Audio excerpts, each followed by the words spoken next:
Salam baik dan bahagia selalu buat sahabat channel kita dan cerita histori. Semoga menghibur. Yuk kita mulai historinya. Petualangan dalam cakrawala kosmik menyusun potongan zaman primordial.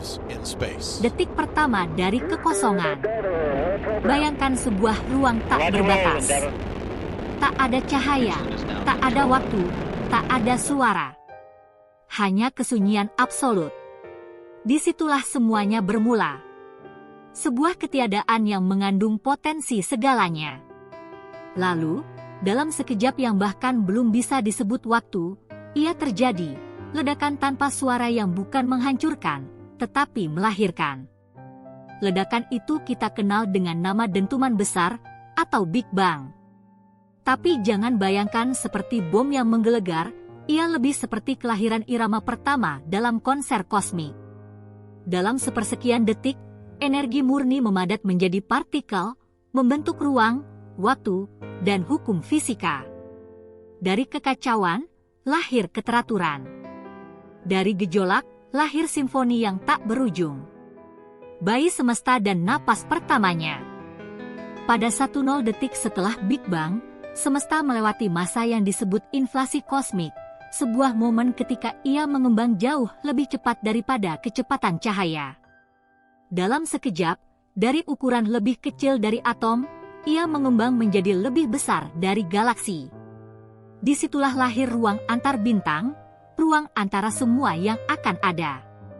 Tapi semesta muda masih kacau. Terlalu panas untuk partikel stabil terbentuk. Tapi dari panas itu, benih kehidupan disemai. Partikel-partikel dasar, quark, elektron, neutrino, menari dalam tarian energi. Lalu, saat suhu menurun, mereka mulai bersatu, membentuk proton, neutron, dan akhirnya inti atom pertama, hidrogen dan helium. Cakrawala pertama semesta adalah lautan cahaya dan energi. Namun selama ratusan ribu tahun, cahaya itu tak bisa bergerak bebas. Partikel-partikel dan foton saling tabrak, membentuk tirai kabut kosmik yang tebal. Hingga suatu hari, kira-kira 380.000 tahun setelah awal mula, suhu cukup turun. Elektron mulai bergabung dengan inti atom. Cahaya akhirnya bisa melintasi ruang tanpa halangan. Itulah saat kosmos menjadi transparan, dan cahaya pertama mengalir seperti sungai bintang, membentuk jejak latar belakang gelombang mikrokosmik yang masih bisa kita lihat hingga hari ini. Cahaya dan kegelapan. Namun semesta muda masih gelap gulita bagi mata kita. Belum ada bintang. Belum ada planet. Hanya awan hidrogen yang mengambang, lambat namun pasti, mulai membentuk gumpalan oleh gravitasi, gaya halus tapi kuat yang akan mengatur seluruh tata surya di masa depan. Butuh ratusan juta tahun hingga gumpalan pertama cukup padat dan panas untuk memicu sesuatu yang luar biasa, fusi nuklir. Ketika itu terjadi, bintang pertama lahir. Dan untuk pertama kalinya, semesta tidak hanya hidup, tapi bercahaya dari dalam dirinya sendiri. Bintang-bintang pertama ini besar, panas, dan pendek umur. Tapi mereka adalah pabrik unsur, menciptakan karbon, oksigen, besi, semua yang akan menjadi dasar kehidupan. Mereka adalah lilin yang membakar cepat, namun meninggalkan warisan kekal. Ketika mereka mati dalam ledakan supernova, mereka menyebarkan elemen ke seluruh angkasa. Dari debu kematian mereka, lahirlah potensi untuk kehidupan. Kisah dalam debu. Debu-debu itu, dalam waktu jutaan tahun, membentuk awan yang lebih padat. Awan ini runtuh, membentuk bintang-bintang baru, tapi kali ini tak sendiri. Mereka dikelilingi cakram gas dan debu, benih-benih planet. Dalam salah satu dari jutaan sistem ini, bintang kecil kuning lahir, dan sekelompok planet mulai terbentuk di sekitarnya. 3 planet dari bintang itu terlalu panas. 2 berikutnya terlalu dingin. Tapi 1 berada di posisi sempurna, dalam apa yang disebut zona layak huni. Ia tak terlalu besar, tak terlalu kecil, dengan atmosfer cukup tebal, dan jarak cukup dekat dengan bintang untuk menjaga suhu ideal. Planet itu biru, dipenuhi air, dan diberi nama Bumi. Namun Bumi awal jauh dari ramah. Ia terbentuk dari tabrakan raksasa, magma, dan benturan asteroid. Bahkan bulan tercipta dari tabrakan purba antara Bumi dan benda langit seukuran Mars yang disebut Theia. Dari kekacauan ini, sistem yang kita kenal mulai mengatur dirinya. Gravitasi menjaga agar Bumi tetap pada porosnya, menjaga musim, siang dan malam. Atmosfer mendingin, uap air turun menjadi hujan, dan perlahan, lautan terbentuk. Dalam laut itulah, benih kehidupan mulai mengumpul. Percikan awal kehidupan. Di kedalaman laut purba, di dekat ventilasi hidrotermal yang memuntahkan panas dan mineral, molekul-molekul mulai bertemu. Mereka bukan kehidupan, tetapi membentuk ikatan kimia kompleks. Dalam jutaan tahun eksperimen kimia, akhirnya molekul aneh terbentuk yang bisa menyalin dirinya sendiri. Inilah cikal bakal RNA dan kemudian DNA. Makhluk pertama bukanlah hewan atau tumbuhan, tapi sesuatu yang lebih kecil, sel. Mereka adalah laboratorium hidup yang bisa menggandakan diri. Dari sel inilah, semua kehidupan berasal, termasuk kita.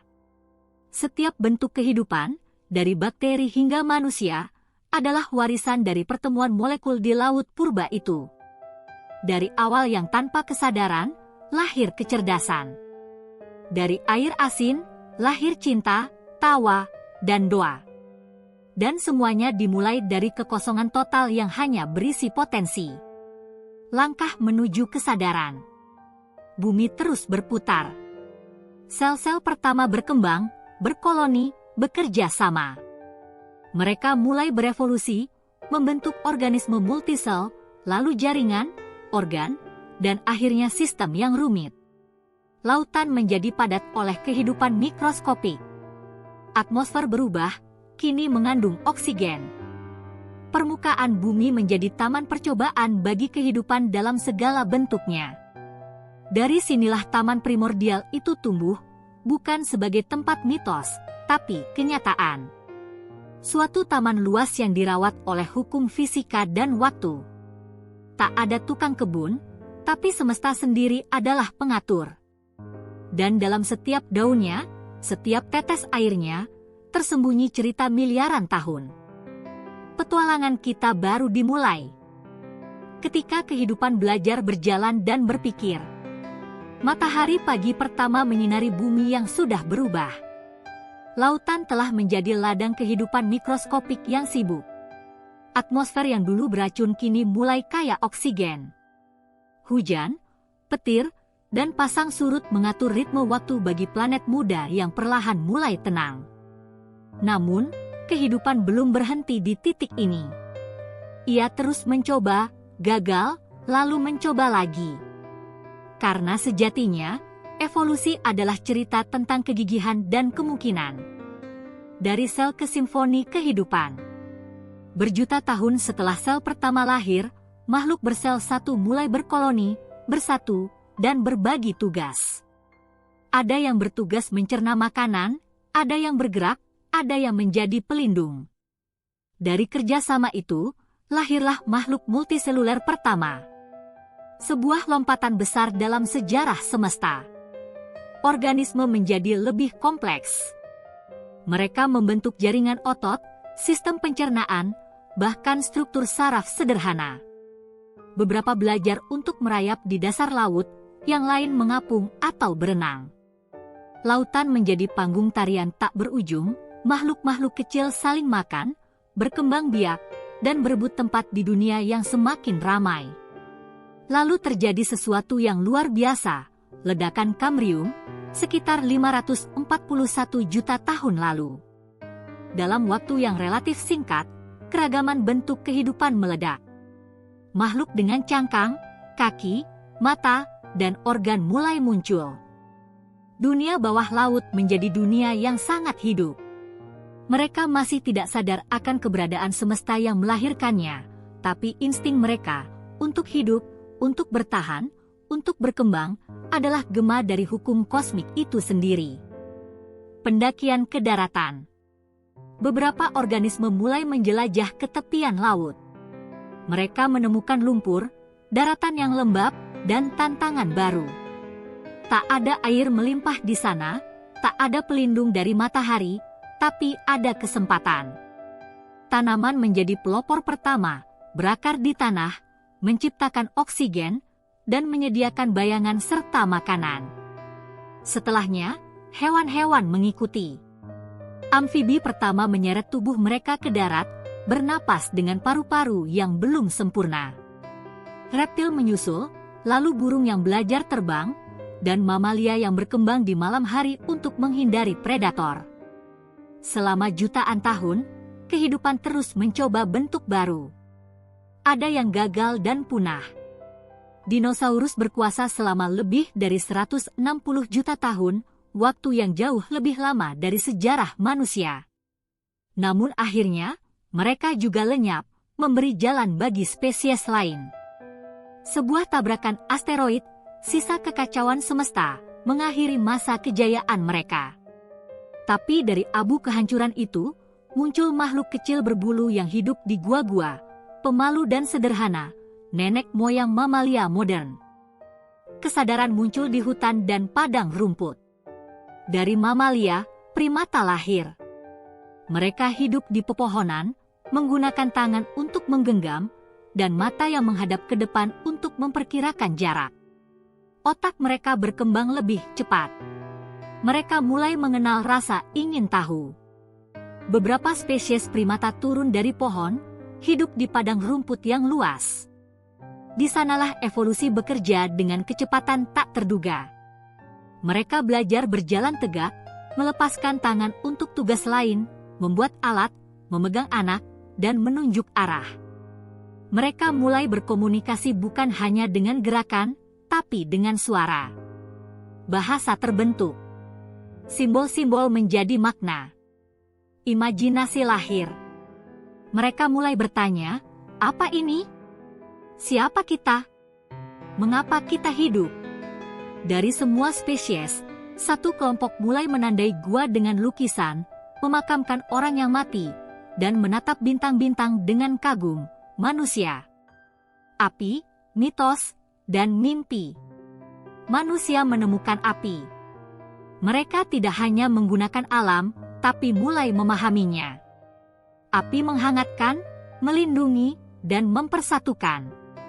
Di sekitar api, cerita pertama diceritakan, kisah tentang dewa, monster, dan asal-usul dunia. Disinilah mitos lahir, dan bersama itu, lahirlah makna. Manusia menjadi pembangun peradaban.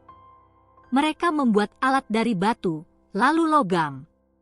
Mereka menciptakan bahasa tertulis, pertanian, dan kota. Mereka menamai bintang, memetakan langit, dan mulai mengenal waktu. Namun, di balik semua itu, satu pertanyaan tetap ada. Dari mana kita berasal? Mereka membuat jawaban dari keyakinan. Setiap budaya menciptakan kisah penciptaannya sendiri, sebuah upaya memahami kehadiran mereka di semesta yang begitu besar. Dan di setiap kisah itu, entah benar atau tidak secara ilmiah, ada satu kebenaran universal, bahwa manusia adalah bagian dari sesuatu yang lebih besar. Kesadaran kolektif dan pencarian tak berujung. Dari Mesopotamia hingga lembah Sungai Indus, dari peradaban Maya hingga Mesir, manusia terus menyusun potongan-potongan kecil dari teka-teki besar bernama keberadaan. Mereka membangun kuil, menulis kitab suci, membuat patung, melukis langit-langit gua, dan menciptakan puisi yang indah. Semua itu adalah pantulan dari kesadaran, usaha untuk menangkap keindahan, ketakutan, dan misteri hidup. Kesadaran itu berkembang menjadi filsafat, sains, dan seni. Dari Plato ke Einstein, dari Galileo ke Darwin, manusia mencoba melihat ke dalam dan keluar secara bersamaan. Mereka menyelam ke dalam atom dan menatap jauh ke galaksi. Dan setiap kali mereka menemukan jawaban, selalu ada pertanyaan baru. Karena sejatinya, kesadaran manusia adalah refleksi dari semesta itu sendiri, selalu tumbuh, selalu berkembang, dan menuju masa depan. Kini manusia berdiri di puncak pencapaian. Mereka telah menginjakan kaki di bulan, mengirim robot ke Mars, dan membangun teleskop yang dapat melihat hampir ke awal waktu. Namun dengan semua pengetahuan itu, mereka juga menyadari bahwa mereka rapuh. Satu virus bisa mengguncang dunia. Satu keputusan bisa menghancurkan planet. Dan satu percikan cinta bisa mengubah segalanya. Di titik inilah, manusia mulai mengerti bahwa puncak dari kecerdasan adalah kebijaksanaan, dan bahwa tujuan dari pengetahuan adalah pemahaman, bukan dominasi. Ketika semesta berkaca pada manusia, pada akhirnya, manusia menatap langit malam dan bertanya, apakah semesta sadar akan keindahannya sendiri? Pertanyaan itu sederhana, namun dalam. Karena pada satu titik, manusia mulai melihat bahwa mungkin, dalam merekalah semesta sedang melihat dirinya sendiri.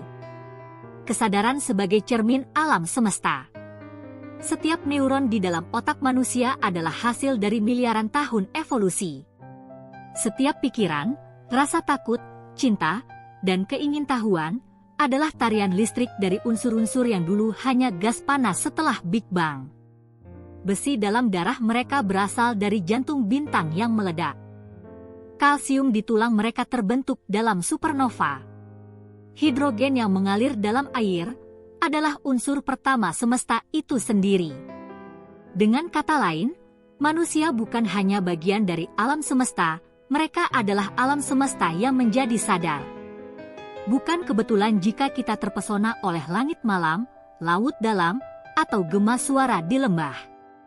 Dalam setiap ketertarikan itu, semesta sedang mengenali bagian dari dirinya sendiri. Kesadaran bukanlah sesuatu yang asing bagi kosmos, tapi mungkin tujuan tersembunyinya. Bumi menjadi laboratorium utama semesta. Sebuah panggung tempat unsur-unsur berkumpul, membentuk kehidupan, kemudian berkembang menjadi makhluk yang mampu bertanya, bermimpi, bahkan bersedih. Dan kini, melalui sains dan teknologi, manusia telah kembali membaca naskah kuno semesta. Mereka menemukan jejak cahaya pertama, mempelajari asal mula unsur, dan memetakan gen dalam tubuh mereka, menemukan bahwa seluruh kehidupan di bumi, dari pohon hingga paus, dari mikroba hingga manusia, berbagi satu benang merah. Kehidupan itu satu, dan semua berasal dari percikan awal yang sama. Jejak di luar planet biru. Manusia kini bukan hanya penjelajah daratan atau samudra. Mereka telah mengarungi langit. Teleskop-teleskop raksasa mereka menangkap cahaya dari galaksi yang berjarak miliaran tahun cahaya. Satelit mengitari planet, wahana menelusuri asteroid, dan robot menjelajahi permukaan Mars. Mereka bahkan mengirim pesan dalam bentuk gelombang radio, usaha untuk menyapa makhluk lain di semesta. Seolah ingin berkata, kami tahu kami tidak sendiri. Kami ingin mengenal kalian. Atau setidaknya, ingin dikenang.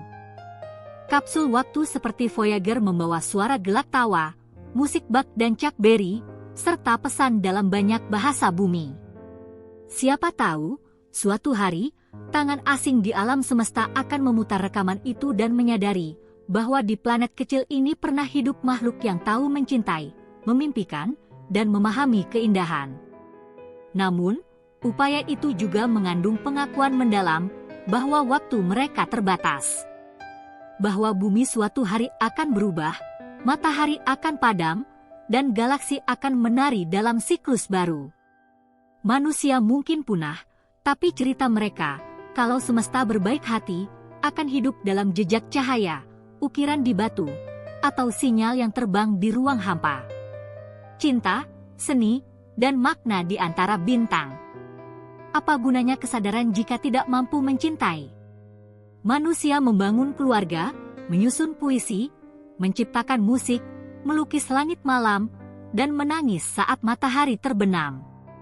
Semua itu tak bisa diukur oleh rumus. Ia lahir dari sesuatu yang melampaui logika, makna.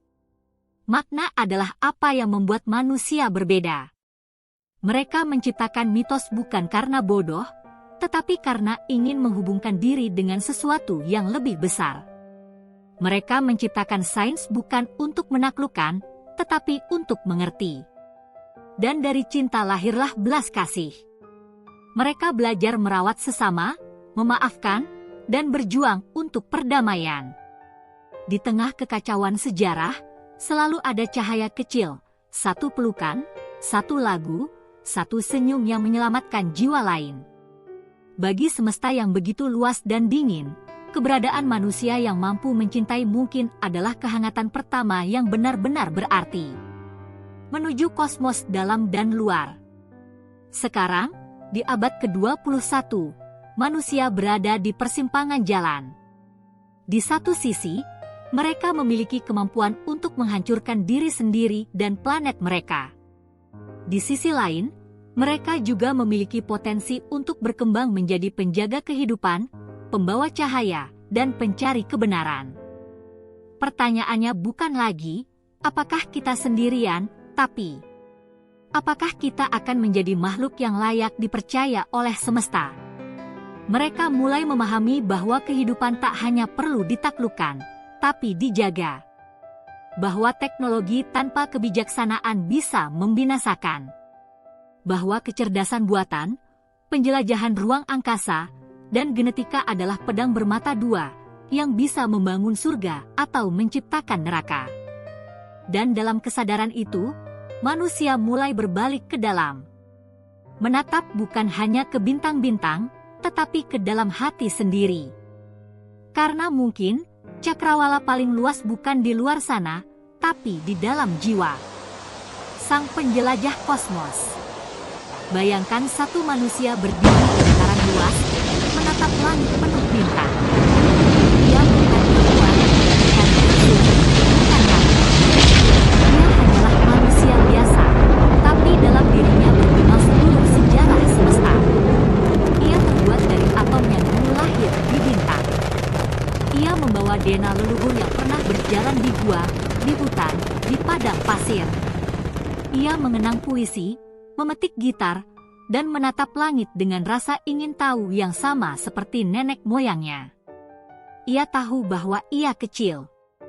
Tapi ia juga tahu bahwa ia tak sendiri. Ia adalah mata, telinga, dan hati semesta, berjalan, bernyanyi, dan bermimpi dalam bentuk manusia. Dan mungkin, hanya mungkin, seluruh perjalanan ini, dari dentuman besar hingga cinta pertama, dari atom pertama hingga langkah pertama di bulan, adalah usaha semesta untuk menyusun potongan-potongan dirinya dalam satu kisah indah yang terus ditulis. Sebuah kisah yang belum berakhir. Sebuah petualangan yang belum selesai. Karena selama masih ada satu jiwa yang bertanya, mengapa, maka semesta akan terus menjawab, dalam bisikan bintang, dalam keheningan malam, dan dalam hati manusia itu sendiri.